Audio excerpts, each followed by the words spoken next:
welcome back to Afternoon Express Mzansi, where we are sharing in the love. Now, on social media, we have gotten so many questions, comments about the entire conversation that's been happening from the top of the show. And Keith, this next one is for you.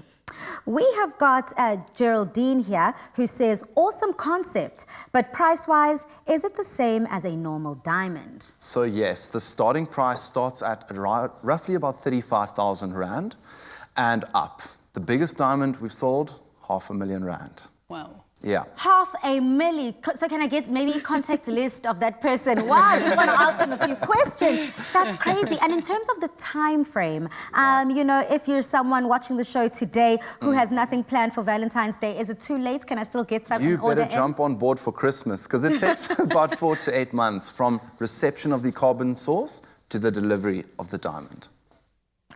Gulp.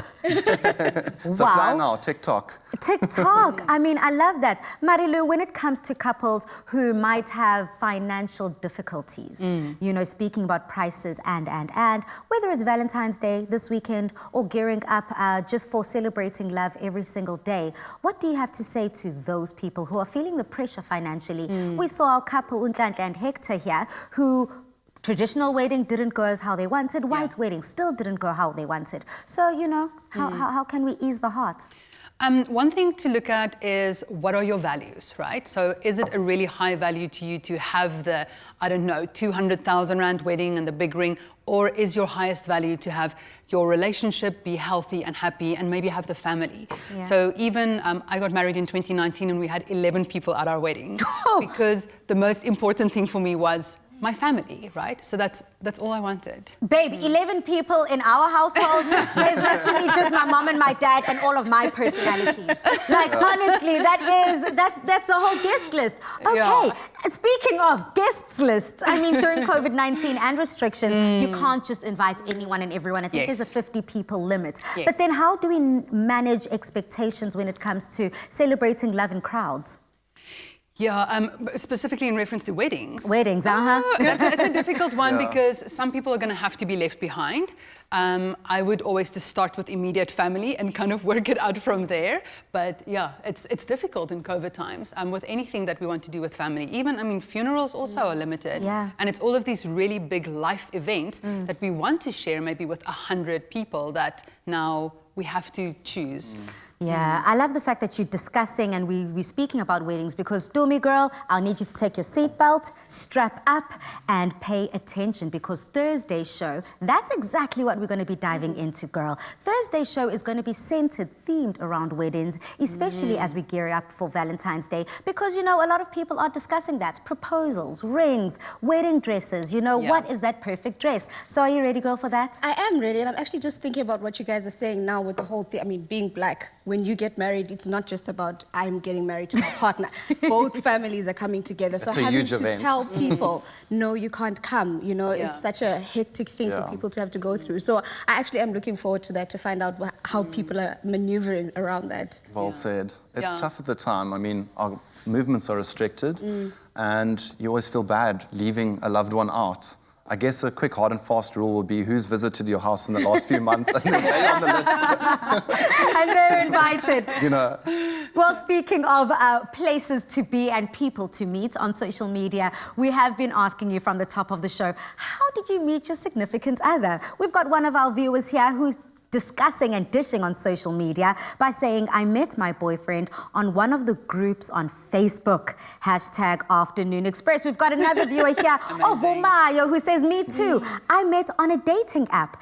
Another one, Senzile, I met here on Facebook. I inboxed him and he replied. The rest was history. Shoot your shot, ladies. I mean, whoa. How social media, how do we conduct ourselves when it comes to dating online? So I think online dating has become obviously way more popular than it's ever been before. And as you can see, people have real relationships come from social media. Yeah. The other nice thing about something like Facebook is you can see if you have any mutual friends, you can look at some of their pictures, so you can get an idea of if this person's lifestyle would be similar to yours. You can do a little bit of stalking beforehand. So I don't think that's always a bad thing. But it's made so many more people so much more accessible to us. Yeah, absolutely. And I mean, I also wonder how, like with social media, how that has actually affected marriages and relationships in these times. I mean, how have you seen an increase in people's relationships getting better, or like how has that affected? And COVID was a good test for that, wasn't it? Yeah. COVID was a make or break for a lot of relationships. Yeah. And then COVID was also a time where I think more people started looking online for partners. I know there's a big, almost like revolution in the dating scene where people meet on Zoom for the first time, or a Facebook Messenger chat for the first time. I met my wife on Skype. Literally, kind of thing. Literally, yeah. So it's given us that touch point without having to go out on a physical date, still to get a sense of this person, to see that they're not, you know, a weirdo or something. So it's opened up a lot more. Yeah, I love the fact that we are living in a world now where almost anything is a possibility, and you can make anything work if you're committed enough to making it work. Let's head back over, though, to social media and see what our viewers have to say. We've got Abram, who says, "Hey Palisa, sadly, I don't have a significant other. It's been like 2 years. Every year around this time, I become so lonely, but I'm optimistic about the future." #Afternoon Express. I mean, Keith, when you hear stories like that and those people who might not have a significant other to gift them, what would you say to that person? What would be the ideal, I don't know if I could say a gift or some way that they can treat themselves? I suppose the biggest gift they could give is to themselves to not give up and just to continue trying, and it'll come right. What's meant to be will be. Yeah, a lot of people also they speak about destiny and fate when it comes to times like this. Self-love, I think you mentioned that earlier. Your own Valentine Day, the rest will come. Just have faith And date be yourself confident. first. I love that. We've got Spusiso here on social media. Oti, I met him at a mosque, and that being that compliments me is God. Oh, I think Spusiso is trying to say they met their significant other at mosque. They got, a bit of a connection, and therefore they believing in God's presence in their lives by the mere fact that they were able to make a connection in a spiritual place. I'm loving that, Mzansi. Yeah, absolutely beautiful sentiments. Let's keep those conversations going. Any plans? Do you want to dish on what you're getting up to this Valentine's Day? So I'm in a relationship. I'm married, and I'm not a person that really puts a lot of value on Valentine's Day. Every day is Valentine's Day. I love every day being Valentine's Day. So, but we might do something. I haven't spoken about it yet. Okay. Well, is yours a secret, or can you say it on television? I'm flying to Switzerland with my partner on the 14th. That's romantic. Yeah. So not to be, holding a candle, but do you have any space in your luggage?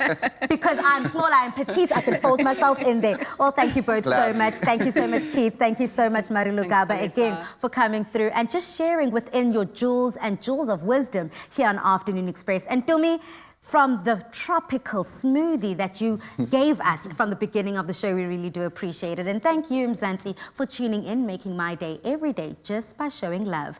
Now, make sure to stay safe and happy eating. Goodbye. Goodbye. Every love story is beautiful. Celebrate the month of love with your family favorites. Made with Love by Clover.